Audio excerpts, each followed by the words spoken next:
Alam raya ini milik Allah. Dan semua di alam raya ini milik Allah. Maka dipilih dan dipilih itu terserah yang punya apa terserah kita. Apa terserah kriteria, apa terserah definisi. Dalam konteks kita sebagai objek diambil, tentu terserah yang punya. Kemudian Allah bilang, orang-orang itu saya pilih. Nah kalau milihnya Allah berdasar kepunyaan, tentu Allah boleh dong memilih orang yang sebetulnya berstatus dolim. Ya tapi ya tetap dia dolim, tapi ya tetap dipilih. Kenapa ya? Karena Allah yang punya. Saya misalnya orang kaya, boleh nggak punya HP buruk? Boleh kan? Terserah saya. Saya orang kaya, beli HP mahal, medium dan paling buruk. Boleh enggak? Boleh, saya yang punya. Enggak boleh, Gus, dengan orang kaya harus beli HP yang mahal. Yang bilang harus siapa? Nah, kegoblokan kita ini seperti ini. Nak wong sugih HP-ne kudu larang. Nak wong alim kudu bojone ayu. Sing kudu darani kudu ayu ku sapa? Nak maji jalan yang dumdu swarga lho kudu iku sing swargane mbahmu tapi kudu. Nah, kita ini sering berpikir ngatur Tuhan. Nah, Indonesia negara yang mayoritas muslim terus Islam Indonesia kudu dadi sampling Islam seluruh apa? Dunia. Ya ora usah sombong ngono ya keben mayoritas juga wonge kakean ngono ae ora perlu GR jadi sampling percontohan Islam internasional ora perlu ngono. Lah misalnya terus dadi contoh misalnya nang Masjid Haram niru Jumatan ning Indonesia berangkat mbek do rokokan. Bariku teki diusep-usepno ning pojok pager. Lah misalnya wong Mekah terus do ngono kabeh karena mencontoh Islam Indonesia. Kacau gak? Ora usah GR ngono biasa wae. Napa? Biasa wae. Terus misalnya mencontoh Islam Indonesia, Indonesia nak ziarah Wali Songo terus tahlilan nunggu nganti setengah jam. Lah terus raudhah dikepung ngono rak macet Mekah Madinah. Mergo agar ziarah Nabi terus lungguh apa? Sak jam. Nah ning wali sak jam ning Nabi 2 jam lah kira-kira gitu. Ya malah nganyak Kanjeng Nabi dong. Nabi sekaruan Afdhalul Khalqi mbok dongakno wa maghfir lahu warhamhu. Iku malaikat sak langit misah. Ya Nabi kok dongakno di sepuro. Kowe tapi butuh sepuro kan. Enggak boleh doakan Nabi gitu enggak boleh. Wa sholli ala sayyidina Muhammad wa ala alihi enggak boleh pakai ighfir lahu.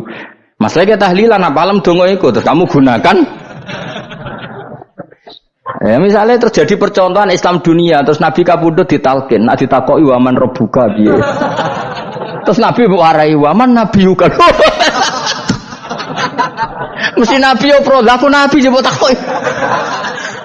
Jadi kita ini sering kumo luhur karena kita mayoritas terus jadi percontohan ora usah ngono. Paham ya napa? Ndak usah ngono, mayoritas ya mayoritas ae, tapi ora usah GR jadi apa?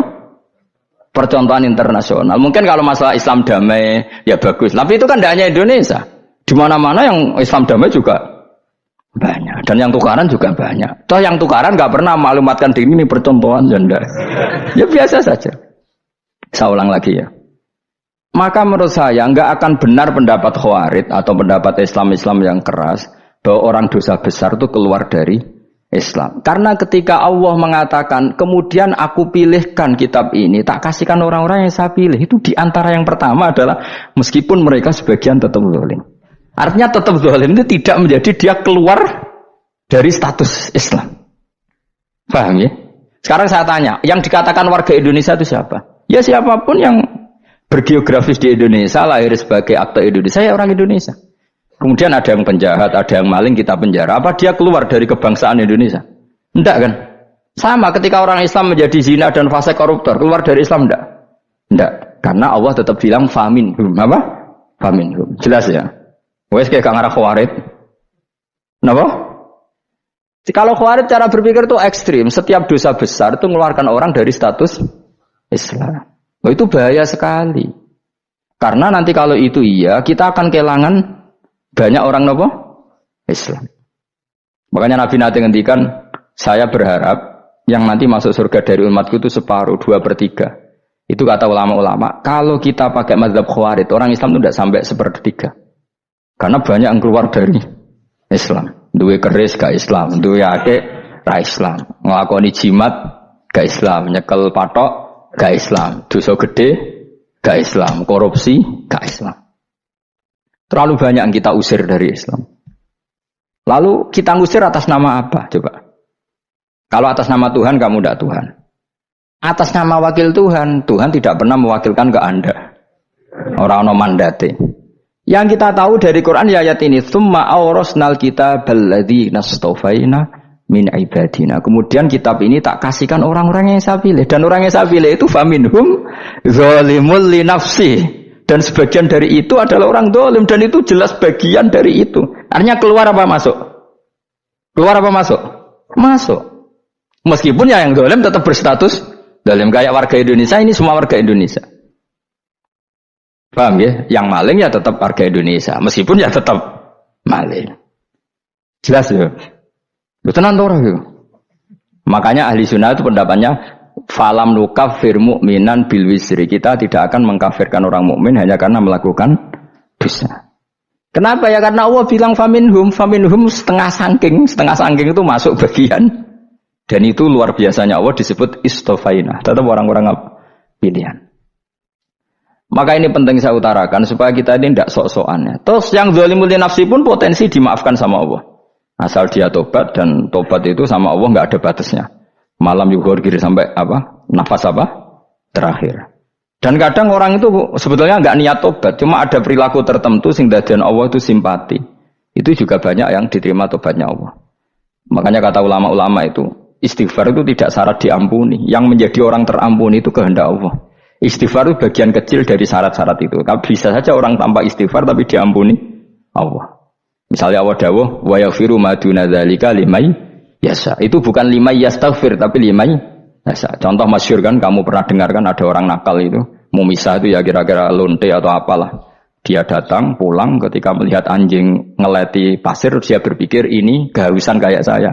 Kemudian dia turun ke sungai memberi minum anjing itu, kemudian Allah memaafkan dia karena itu. Pas itu di semua hadis riwayatnya dia tidak pernah istighfar. Telah punya perilaku yang menjadikan dia diampun. Banyak enggak seperti itu? Banyak, makanya wa yaghfiru ma duna dzalika liman yasha. Mayasa itu ya yang digedaki Allah. Bisa saja kalian ini sering istighfar tapi enggak dimaafkan Allah. Tapi delala punya satu perilaku yang cara Allah itu penting, kemudian dimaafkan. Kayak Saharatu Fir'aun itu dia tidak pernah istighfar, tukang sihir Fir'aun. Dia diampuni Allah, dikasih iman tuh gara-gara jadi wong Jogja. Terus ngono tok.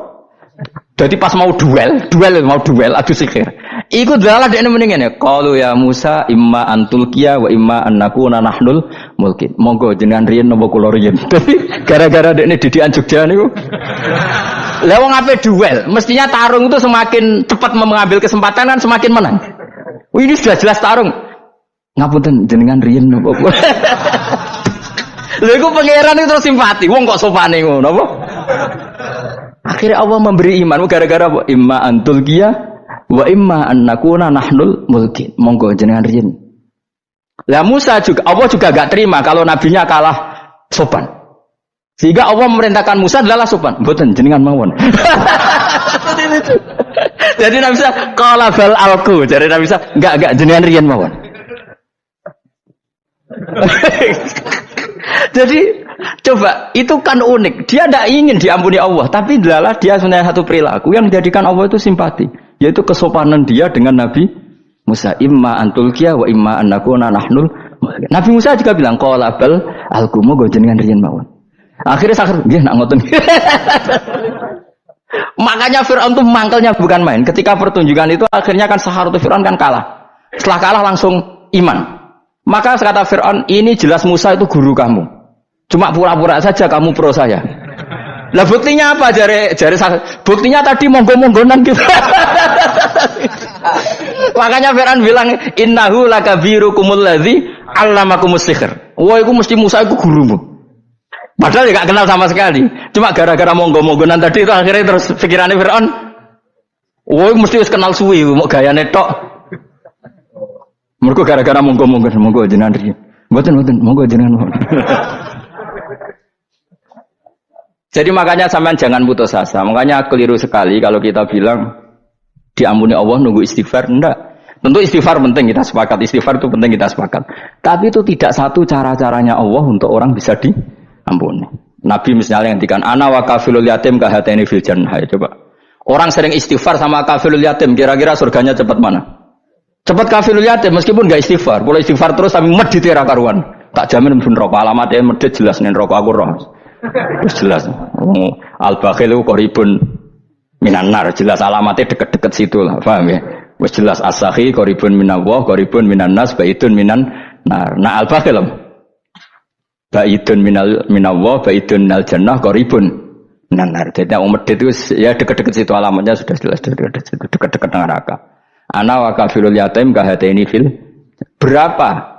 Apa semua yang dimaafkan Allah Nabi nyebut syaratnya istighfar? Kebanyakan malah enggak. Orang alim misalnya. Makanya orang alim kalau jarang istighfar kamu enggak usah iri. Orang alim itu mulang tok, itu langit bumi mintakan ampun. Wa innal alima la yastaghfiru lahu man fis samawati wa man fil ard hatta al khitan fil bahr. Orang alim itu otomatis dimintakan maaf oleh langit dan bumi sampai iwak ning laut. Mengapa jendur aku sebab jarang istighfar? Aku sing istighfar iso akeh sembrono.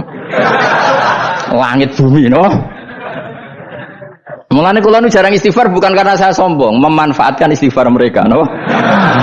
Dan saya yakin itu lebih mandi timbang istighfar saya. Mun koman fi samawati nglebokno Jibril, Mikail, orang-orang keren, no? Makhluk-makhluk no? Keren. Saya baru cari hadis yang wa innal muta'allim sing ijek belajar tapi belum ketemu. Nanti kalau ketemu tak kasih tahu apa? Karena hadisnya yang saya baca masih wa innal alim apa?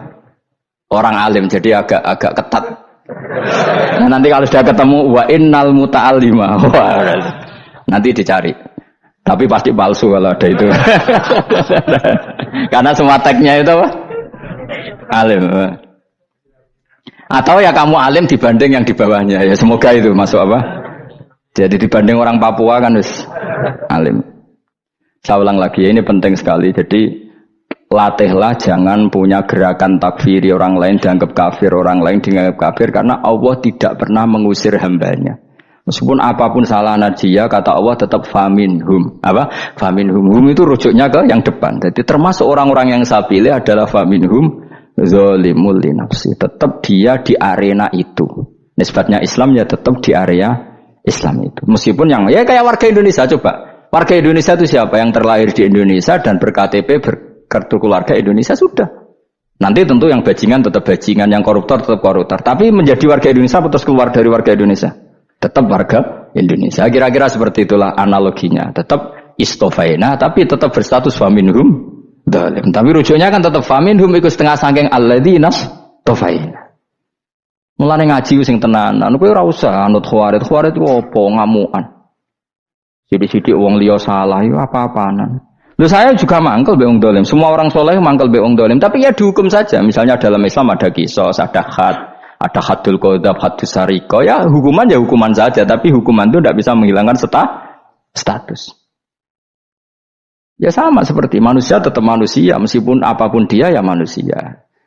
Ya tadi misalnya manusia itu siapa? Ya manusia itu ya manusia. Terus kamu bikin orang yang standar ideal manusia adalah yang berperilaku baik, yang enggak pernah salah. Kemudian kalau Zaid itu maling berarti tidak manusia. Terus barangnya apa? Ketek. Tidak bisa. Makanya kembali lagi dinul aja. Kamu bikin definisi manusia itu tidak usah seangkuh itu. Manusia seperti ini manusia ya sudah. Maling ya manusia, orang soleh ya manusia, orang sedengan ya manusia. Lelaki itu apa? Yang punya alat kelamin penis itu lelaki titik sudah. Sehingga nanti warisannya ya dia lelaki. Sholatnya dia bergaya. Kamu tidak usah bilang gini. Lelaki adalah yang cakap memimpin, yang maco, yang kuat. Jika kalau tidak seperti itu namanya perempuan. Terus kamu membolehkan yang seperti ini jadi makmumnya perempuan. Imamnya perempuan sing maco. Kacau enggak kalau agama nuruti logika-logika itu? Enggak jawab aja. Kacau. Lalu lucunya sekarang banyak kecerdasan yang mengarah ke sana. Makanya agama ini jadi kacau. Karena sudah ada dinul ajais. Agama ini agama ummi. Ya agama ini agama ummi. Kata Allah huwallazi ba'atsa fil ummiyin. Ummiyin itu lugu itu polos. Jadi kalau orang polos misalnya gini. Ini apa? Kira-kira kalau jawab orang polos ini. Jam. Bagus kan jam. Jam untuk apa? Penunjuk waktu ya sudah seperti itu. Tapi kalau orang engkek. Ini itu apa jam? Itu barang murahan. Bulat kan oleh jawab. Ono numpak mobil carry itu apa? Itu black melaku. Yang mobil itu Alphard. Jadi kacau. Enggak boleh agama dibawa ke sana. Apa? Agama di sana dibawa ke sana. Nah itu madzhabnya ahli sunnah apa? Wal jamaah. Ketika Rasulullah ngendikan la yu'minu ahadukum hatta yuhibba li akhi, ora kok diarti ini ora iman Jika yang menyala itu tidak iman, tidak seperti itu cara mengartikan ahli sunnah wal jamaah. Karena status itu tidak pernah hilang. Yang hilang hanya kesempurnaannya. Paham ya? Kesempurnaan kita jadi manusia hilang karena kita maling, karena jadi koruptor. Tapi tetap kita manusia. Kesempurnaan kita sebagai orang mukmin hilang kalau kita fasik. Tapi kita tetap mukmin. Paham ya? Makanya setiap hadis gitu kata ahli sunnah la yu'minu imanan kamilan. Wis dong ya. Dong. Ya terus alhamdulillah subhanallah. Ya doa alim mas malam rolikur. Malam Lailatul. Aku kadang yang melok goblok aduh.